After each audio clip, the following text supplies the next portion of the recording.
12 ফেব্রুয়ারির ভোট শুধু প্রতিনিধি বাছাই নয়, বরং দেশ পুনর্গঠনের গুরুদায়িত্ব। এই মন্তব্য করেছেন বিএনপি চেয়ারম্যান তারেক রহমান। নির্বাচনী প্রচারণার একেবারে শেষ পর্যায়ে উত্তরের জনপদ ঠাকুরগাঁওয়ের জনসভায় এ কথা বলেন তিনি। সব ধর্মের মানুষ যাতে শান্তিতে ও নিরাপদে বসবাস করতে পারে, সেই বাংলাদেশ বিনির্মাণে উত্তর জনপদের মানুষের কাছে ধানের শীষে ভোট চাইলেন তারেক রহমান। বন্ধ হয়ে যাওয়া চিনিকল চালু সহ উত্তরাঞ্চলের মানুষের জীবনমান উন্নয়নে নানা প্রতিশ্রুতিও দেন তিনি।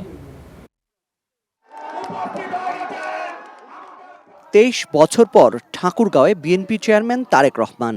মাঘের শীতল হাওয়ার মাঝেও উত্তরের এই জনপদে তাই রাজনীতির উত্তাপ স্পষ্ট।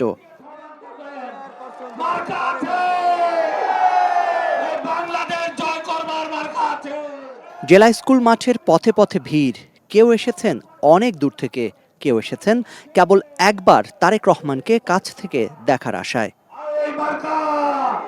বিএনপি চেয়ারম্যান যখন জনসভায় পৌঁছান, ততক্ষণে জেলা স্কুল মাঠ ছাড়িয়ে ধানের শীষের স্লোগান ছড়িয়ে পড়ে শহরের অলিগলিতে। দীর্ঘ বিরতির পর ঠাকুরগাঁও সফরে এসে ভোট নিয়ে ভয় আর অনিশ্চয়তার বিরুদ্ধে সাহসী বার্তা দিলেন তারেক রহমান।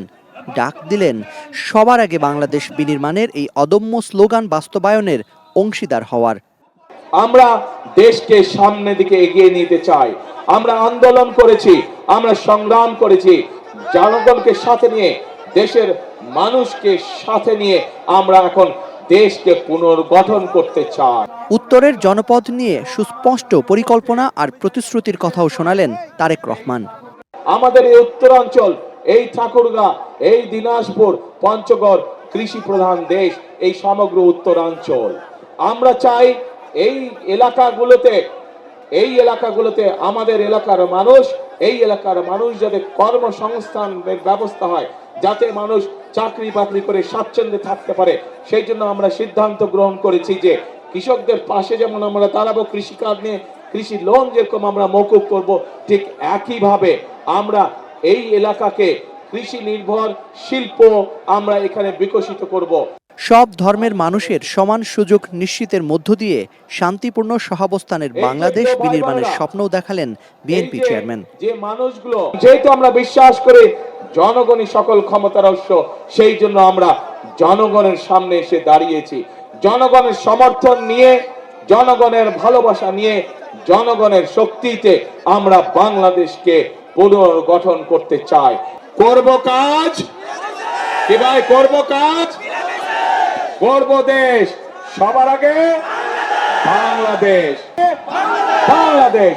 নির্বাচনী প্রচারণার শেষ মুহূর্তে ঠাকুরগাঁওয়ে এই জনসভা রাজনীতির বাইরেও নতুন করে আস্থা ও ভরসার গল্প বলছেন বিএনপি নেতারা। নির্বাচনী প্রচারণার একেবারে শেষ পর্যায়ে এসে উত্তরের এই জনপদ আজ যা দেখছে তা কেবলই একজন নেতার রাজনৈতিক জনসভা নয়, এটি এখানকার মানুষের জমে থাকা স্মৃতি, চাপা ভয় আর দীর্ঘদিনের প্রত্যাশার এক নীরব পুনর্মিলন। যেখানে ভোট মানে শুধুই একটি সিদ্ধান্তের নাম নয়, বরং এটি এখানকার মানুষের সাহস, হারিয়ে যাওয়া বিশ্বাস আর বহুদিন নীরবে থাকা মানুষের নিজস্ব কণ্ঠস্বর খুঁজে পাওয়ার গল্প। ঠাকুরগাঁও আজ তাই শুধু একটি জনসভা দেখছে না, বরং দেখছে তার ভিতরে জমে থাকা দীর্ঘ নীরবতার এক ভাঙন। Zakaria Ahmed, star news, Thakurgaon.